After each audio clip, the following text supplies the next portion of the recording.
Well, Sunderland 2. Sunderland 2.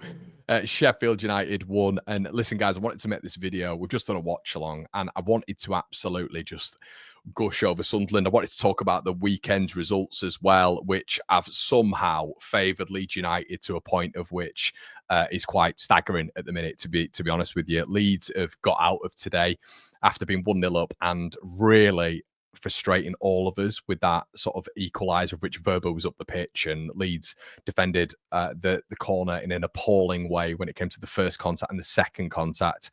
However, Blackburn, a little bit of our kryptonite, and we wouldn't want to be meeting them in the playoffs. But I'm not here to talk about Leeds United as much. The picture for us looks much fresher. We're top of the division. The goal difference is great. And I understand that this is the One Leeds fan channel, but we like to do content on the other promotion sides as well, everybody. So let's talk about it anyway. Sunderland, I just want to give my props. Like, I have to give props to this Sunderland side because I've seen a lot of almost discontent, potentially from, but actually it has been from a fair few Sunderland fans, and I don't understand it, I have to say. Regis Labrise has just done such a good job, in my opinion, from where they have been at the start of the season, the injuries they've had to face. Mienda, or Mbappe at the end of the game today, and Thierry Isidore, as we're calling him. What a finish that was against Sheffield United. I thought were brilliant today. And these are rotation options. I understand Isidore, and maybe a lot of Sunderland fans are looking at him and thinking we need a number 9 in January, but Isidore, I think, has done a good job. He's a monster. He's an absolute physical specimen. And Mienda, if he could finish, and he did, but if he could finish more consistently, the amount of transitional chances Sunderland had, the transitional moments of which they should have taken Sheffield United's head clean off, especially towards the end there, where they got a 3 versus 2 counter-attack completely wrong. But they're dangerous, and especially with the athletic, physical strides of Joe Bellingham, those long strides getting them up the pitch, Dan Neil providing the cover, and with a back line of which was not patched up as such, but with Sirkin, who for me is the best left back in the division, out of their side on the bench, Chris Rigg out, Mundell out, Brown out. It is a patch up, Tom Watson out, who was excellent against Sheffield United last time, and a patched up Sunderland side. You're looking at them and thinking they're so underrated. And I think maybe some Sunderland fans have got to look at their progress in this season in particular, and they've got to say 4th, 47 points. It's severely impressive. It really is. 5 points behind Leeds, 2 points behind Sheffield United with a 2 worse off goal difference. And yes, they lost at Stoke, but these results happen. As a Leeds fan, we had one today. Burnley had another one today. But this division is nowhere near, in my opinion, as good as last season. At this point, us in 3rd place in Leeds United were 13 points behind Leicester. We're 10 points behind Ipswich. The level just isn't at that this season for me. And that's why it's so important to get promoted this season. Because if you get an Ipswich, a Leicester, a Southampton coming down, it's going to be hell. It's going to be absolute hell, in my opinion. And I know Leicester are maybe going to face these charges. However, it's going to be a serious problem coming up against teams like Ipswich and Southampton, in my opinion, next season, especially with good managers. And if it's not one of them, if Ipswich get out of it, it might be Wolves. And imagine that. These are good teams coming down. So teams have to get promoted now. They have to get promoted now. Is it too soon for Sunderland? There's a conversation there. But with the young talent that Sunderland are bringing up and up and up and up every single season, they're getting incrementally better. They're getting marginally better. And I've been so impressed with them, the games that I've watched against Leeds. I've watched them against Sheffield United twice. And they're right in the games. They're right in the games. And they're good. They're good, they're good performances. And I thought back to front today, I thought Dan Neil on the ball was exceptionally good. The problem is, Sunderland fans, if you're watching this, it's the bomb scare you've got at the back in Luke O'Nien. But Sheffield United have a bomb scare as well in Jack Robinson, So I think all teams have that. I'm not going to go into who Leeds is, in my opinion. But I think a lot of teams do have that at this level. You can't have those at Premier League level. And we have to talk about Premier League level because we're talking about Sunderland, Sheffield United, Burnley and Leeds United. But for me, it's kind of cut off the Borough now. I know Borough got the win today, but it's kind of cut them off. Sunderland winning. It's put Sunderland on 47. Borough are now on 40. Okay, that's cut them off for me. So we're talking top 4. This is a 4 that's gone.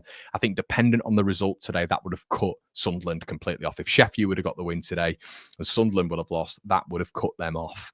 So it's a massive result for Sunderland. Huge result. And it's Sheffield United again. We're looking at Sheffield United on an LDL form. Obviously losing at home to Burnley, which was a bad one. Drawing against West Bromwich Albion, which I didn't expect. and then losing again tonight. I had Sheffield United over the Christmas period picking up 10 points. If we look at it now, Leeds have picked up 10 in 12. I think Burnley have picked up 8 in 12 as well. And Sheffield United have really struggled to gain momentum. They need the January window quick. Harry Souttar has been a massive blow. Is he going to be going back to Leicester for more scans? Is he going to be able to feature going forward, or do they need to do some more business in the window? It's a massive, massive conversation for Sheffield United. So they're in a bit of a unique situation at the minute. But when you're looking at the span of the Championship from a Leeds perspective, it's quite good. We've got Hull next. We should be winning that game. That can make it 3 away wins on the bounce, which will be the first time this season Leeds have done it. Blackburn against Burnley. I'm looking at it and thinking that's got draw written all over it.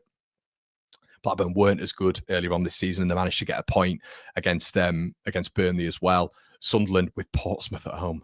Guys, are we talking now? I mean, Portsmouth have picked up recently, but are we talking about Sunderland again? I think we should be. 2 points behind Sheffield United. Sheffield United have got Watford next. Who in the last 5 have beaten West Bromwich Albion at home. I know they've lost to Cardiff at home as well. But Watford is, well, I mean, as a Leeds fan, I don't want to go out of Watford. I think Watford's going to be a minging ground to go to, and they've got good players in that side. Bars there, Chapetatse, as well as a brilliant midfielder. They've got good quality players down at Watford. It's shaping up into a real battle. And I'm just happy. And I know, look, we don't want to be saying this with Sunderland because they're a competitor with Leeds, but I'm just happy that Labrise is getting his flowers, because I think what he's doing with that side, and I even think the recruitment, you've got to look at the recruitment, because these players still have to come in and they have to do what they're doing. I know Mienda's not always the flavour of the month, and maybe when you look at the drop down between Mundle and him, it's quite significant. But you've also gone from Jack Clark to Mundle. And for me, when I'm watching Mundle, I don't see that much difference between him and Jack Clark. Clark's production levels are higher, of course, but you give Mundle another season, there might be a conversation there. Isidore, whatever we say about him, he's producing and he's getting goals. That was a terrific goal that he skimmed an L for. But the goals tonight, problem settings for both sides, really. Luke O'Nien, who just Sunderland have to improve on, in my opinion. If you've got Dan Ballard and Mepham at the back, I think that's a better combination. But look, overall, it was a good performance, but I think it was an even game. But Sunderland's transitional moments, I think, were dangerous throughout the game. I think the problem is Sheffield United's protection to the defence. I don't think Sidney Peck and I don't think Tom Davies give them that. And you could see that Sunderland were carving them open with these transitional moments. What I'd say was a bit of an advantage for Sheffield United is they look strong from set pieces. But if we just bring it all the way back round to Sunderland's next few games, guys, if you are a Sunderland fan and you're looking at this, and even it's interesting as a Leeds United perspective as well, if Sheffield United were to lose again, okay, which they've done twice in the last 3 games, if they were to lose again and Sunderland to beat a Portsmouth side, of which you probably look at Portsmouth and say it's the easiest fixture of all of our fixtures in the top 4, potentially. Obviously, Hull have got that new manager, so you might put, and Hull hate Leeds, so they'll step up for that game. But Portsmouth and Sunderland at home, you might say Sunderland have got the best fixture. If they win that game, they go to 50 points. And if we're looking at Burnley and Blackburn, it potentially been a draw again. You've got Burnley who maybe a little bit better away from home as well. So that might be advantageous for them potentially. But if they were to get a draw or loss again, we're looking at a period right now where if Sheffield United were to lose and Blackburn were to lose away at Burnley, Sunderland go to the top 2 if they beat Portsmouth. This is how crazy this is. And this is why more respect's got to be put on his name. What he's done with the squad available has been truly magnificent. So shout out to Regis Labrise. A good weekend for Leeds. Another bad weekend for Sheffield United as their Christmas woes continue. They need January. Let me know what you think in the comment section below, everybody. Really interested to hear what you think. But listen, a bit more praise on Regis Labrise. Leeds with a little bit of a blip. Stoke and Burnley, good result for Leeds there again. And maybe those back-to-back away wins of Derby and Stoke are actually pretty good when you look at Stoke beating Sunderland and Stoke getting a point away at Burnley. And then you're looking, of course, at Derby County beating West Bromwich Albion, getting back-to-back home wins before Leeds came to town. So listen, guys, 10 points out of 12. It's not a bad return, but Sunderland, dark horses maybe. Let me know what you think in the comment section below.